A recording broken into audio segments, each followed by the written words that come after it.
भक्तजनों बोलो ओम नमः शिवाय। भक्तों, सावन के महीने में ये चीज़ जरूर खा लेना। पूरे सावन आपके घर में धन की कमी नहीं होगी। भोलेनाथ की कृपा हमेशा आपके ऊपर बनी रहेगी। साथ साथ सावन के पहले सोमवार में ये 5 गलतियां कभी मत करना। जाने सावन के पहले सोमवार में व्रत उपवास किस प्रकार रखें। दोस्तों, सावन का महीना बहुत ही शुभ और मंगलकारी माना जाता है। सावन का हर दिन उतना ही पवित्र माना जाता है जितना कि गंगा जल। करोड़ों में कुछ खासी लोग होते हैं जो भगवान शिव की कृपा पाते हैं। सच्चे हृदय से भगवान शिव की भक्ति करने वाला भगवान शिव का प्रिय भक्त कहलाता है। अगर आप भगवान शिव से प्रेम करते हैं तो सच्चे दिल से कमेंट बॉक्स में लिखें हर हर महादेव, ओम नमः शिवाय। भगवान शिव के लिए एक लाइक तो बनता है। दोस्तों, सावन का पहला व्रत सोमवार 10 जुलाई, दूसरे सोमवार का व्रत 17 जुलाई, तीसरे सोमवार का व्रत 24 जुलाई, चौथे सोमवार का व्रत 31 जुलाई, पाँचवें सोमवार का व्रत 7 अगस्त, छठा सोमवार व्रत 14 अगस्त, सातवां सोमवार व्रत 21 अगस्त और आठवां सोमवार व्रत 28 अगस्त को रखा जाएगा। दोस्तों, सावन की समाप्ति होगी 31 अगस्त को और रक्षाबंधन का त्यौहार मनाया जाएगा 30 अगस्त बुधवार के दिन। सावन की समाप्ति होने से पहले एक दिन रक्षाबंधन भी मनाया जाएगा। दोस्तों, सावन में पड़ने वाले सोमवार के व्रत में कुछ खास विशेष बातें आपको पता होनी चाहिए, तो आइए जानते हैं। दोस्तों, सबसे पहली बात, सप्ताह का पहला दिन यानी कि दिन सोमवार आराधना का दिन माना जाता है। वैसे इस दिन का अधिपति सोम यानी कि चंद्र है, इसलिए इसका नाम सोमवार रखा गया है। इसलिए सोमवार के दिन भगवान शिव और चंद्रमा दोनों की ही आराधना की जाती है और व्रत रखा जाता है। सोमवार को शिव जी के लिए रखे जाने वाले व्रत शीघ्र ही फलदायी होते हैं, इसलिए शिव जी के भक्त इस दिन किसी भी इच्छा की पूर्ति के लिए तथा सुख समृद्धि जी शांति के लिए व्रत अवश्य रखें। वैवाहिक जीवन सुखमय हो तथा जीवन साथी मिले, इस कामना के साथ कुंवारी लड़की विशेष रूप से सोमवार का व्रत रखती हैं। दोस्तों, दूसरी बात, ज्योतिष शास्त्र में सोमवार के दिन को विशेष रूप से भगवान शिव और चंद्रमा से जोड़कर देखा जाता है, इसलिए इस दिन वे सभी कार्य करने चाहिए जो कि भगवान शिव को अति प्रिय हैं। भगवान शिव के मंदिर में गंगा जल चढ़ाना चाहिए, फूल अर्पित करना चाहिए और भगवान शिव विशेषकर रूप से प्रिय बेलपत्ती को अवश्य चढ़ाना चाहिए और शिव जी को चंदन का लेप भी लगाना चाहिए और आटे की पंजीरी का भी भोग लगाना चाहिए। रात्रि में चंद्रमा को अर्घ्य भी अवश्य देना चाहिए, इससे जीवन में सुख समृद्धि और धन की प्राप्ति होती है। दोस्तों, तीसरी बात, भगवान शिव को सफ़ेद वस्तुएं अति प्रिय हैं, इसलिए सोमवार के दिन जैसे कि दूध, दही, सफ़ेद फूल इत्यादि को भी विशेष रूप से अर्पित करने चाहिए और शिव जी को सफ़ेद चीज़ों का ही भोग लगाकर आप भी सफ़ेद वस्तु ग्रहण कर सकते हैं। इससे आप पर शिव जी की कृपा अवश्य बरसेगी। इसी के साथ सोमवार के दिन सफ़ेद वस्तु धारण करनी चाहिए, अत्यंत शुभ माना जाता है। दोस्तों, चौथी बात, वास्तु शास्त्र के अनुसार सोमवार को किसी आवश्यक काम के लिए घर से बाहर जाने से पहले आईना अवश्य देख लें। आपके आवश्यक काम बिना रुकावट के आश्चर्यजनक पूरे होने लगेंगे, आपको यश भी मिलेगा। दोस्तों, ये वह काम है जो हमें सोमवार के दिन अवश्य करना चाहिए, लेकिन दोस्तों कुछ काम ऐसे भी हैं जो हमें सोमवार के दिन नहीं करने चाहिए। दोस्तों, पहली बात,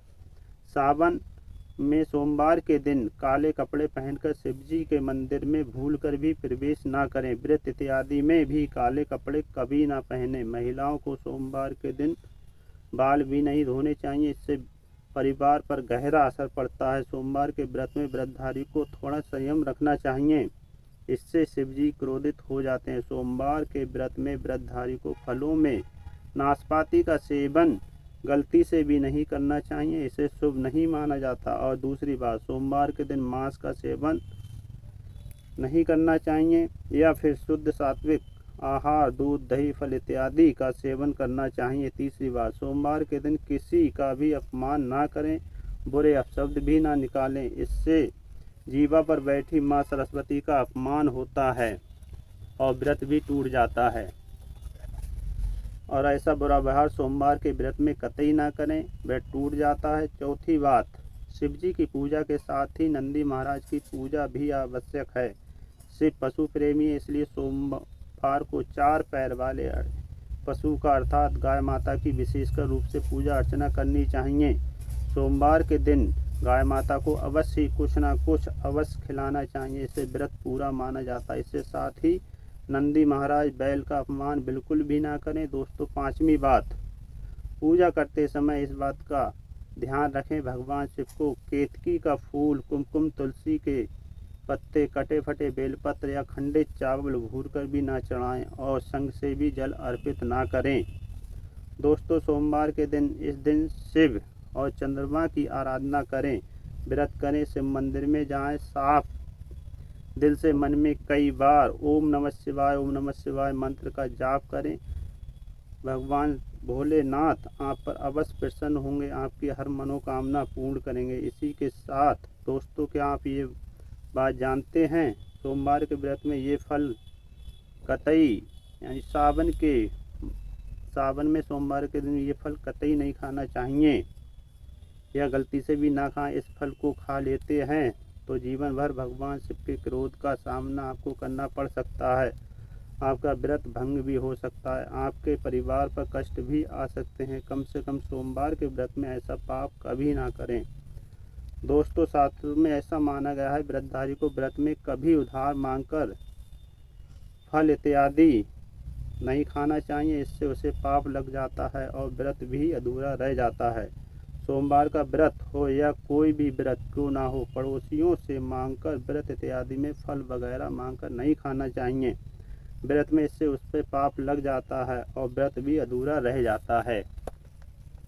उधार मांगकर खाने से व्यक्ति का व्रत झूठा हो जाता है और झूठ भी नहीं बोलना चाहिए। ईश्वर की शरण में आने पर भी झूठ नहीं बोलना चाहिए, कट इत्यादि नहीं लेने चाहिए, चुगली इत्यादि नहीं करनी चाहिए, उधार मांग कर भी नहीं खाना चाहिए। यदि कोई आपको अपनी मर्जी से खाने के लिए कुछ भी देता है तो आप उसे खा सकते हैं, लेकिन व्रत में कम से कम उधार मांगकर कतई ना खाएं। फल इत्यादि नहीं खाने चाहिए, इससे पाप लग जाता है और व्यक्ति की पवित्रता भी भंग हो जाती है। दोस्तों, नंबर 2, सोमवार का व्रत हो या सावन का व्रत, आपको नाशपाती बिल्कुल नहीं खानी चाहिए। दरअसल इस फल का नाम नाश यानी कि नाश करने वाला होता है, इसीलिए इस फल को व्रत में कभी भी नहीं खाना चाहिए। व्रत इत्यादि को छोड़कर आप इस फल को किसी और दिन खा सकते हैं, लेकिन जिस दिन आपका व्रत हो उस दिन नाशपाती का सेवन नहीं करना चाहिए, भगवान को भी नाशपाती नहीं चढ़ानी चाहिए। दोस्तों, नंबर 3, कुट्टू या सिंघाड़े का आटा खाने से भी आपका व्रत टूट सकता है। आपको बता दें, लंबे समय से रखे हुए आटे में आपका व्रत भंग कर सकता है। दरअसल पुराने आटे में घुन इत्यादि कीड़े वगैरह पड़ जाते हैं जो ठीक तरह से दिखाई भी नहीं देते हैं। ऐसा आटा खाने पर भी आपका व्रत टूट जाता है, और क्योंकि व्रत में कीड़े खाना मांस खाने के बराबर माना जाता है, तो इससे आपको घोर पाप बराबर माना गया है और आपका व्रत भी भंग हो जाता है। व्रत में ताज़ा आटा खाना चाहिए, लंबे समय से रखे हुए आटे में कीड़े वगैरह पड़ जाते हैं, ऐसा कभी ना करें। व्रत हमेशा शुद्ध साथी ही रखना चाहिए। दोस्तों, सावन के इस पवित्र महीने में यदि जिस भी व्यक्ति को ये 5 संकेत मिल जाए तो उसे ये पता चल जाता है कि महादेव आपकी भक्ति से बहुत प्रसन्न है, आपको धनी होने से कोई भी नहीं रोक सकता है। तो चलिए दोस्तों, जानते हैं। दोस्तों, नंबर 1, बैल का दरवाजे पर आना। नंदी महाराज भगवान भोलेनाथ के वाहन है। नंदी को भगवान शिव का द्वारपाल भी कहा गया है। नंदी महाराज को बुद्धि और ज्ञान का प्रतीक भी माना गया है। शिव के मंदिर के बाहर हमेशा नंदी महाराज विराजमान रहते हैं, लेकिन अगर सावन के इस पवित्र महीने में अचानक से नंदी महाराज आपके दरवाजे पर आ जाएं और घर की चौखट को सींगों से मारने लग जाएं, तब आपको समझ जाना चाहिए कि भगवान शिव आपके घर में अब आने वाले, जो कि उनके आने का एक विशेष संकेत है। भगवान शिव आपकी भक्ति से बहुत प्रसन्न हैं, वह आपके घर में खुशी आने वाली है। आपको धनी होने से कोई नहीं रोक सकता, लेकिन याद रखें, नंदी महाराज को तिलक लगाकर मीठा भोग अवश्य लगाएं। दोस्तों नंबर 2, सावन के पवित्र महीने में अचानक आपके सपनों में शिवलिंग दिखाई दे जाए अर्थात भगवान शिव दिखाई दे जाए तो इससे आपको ये समझ लेना चाहिए कि आपके जीवन से परेशानियों का अंत जल्द ही होने वाला है। भगवान शिव आपकी सच्ची भक्ति और आराधना से बहुत ही खुश हैं और वह आपके घर में आने वाले हैं। ऐसे में याद रहे कि शिव की भक्ति में कोई कमी नहीं आनी चाहिए। घर को गंदा नहीं रखना चाहिए क्योंकि आपके घर में भगवान शिव प्रकट होने वाले हैं।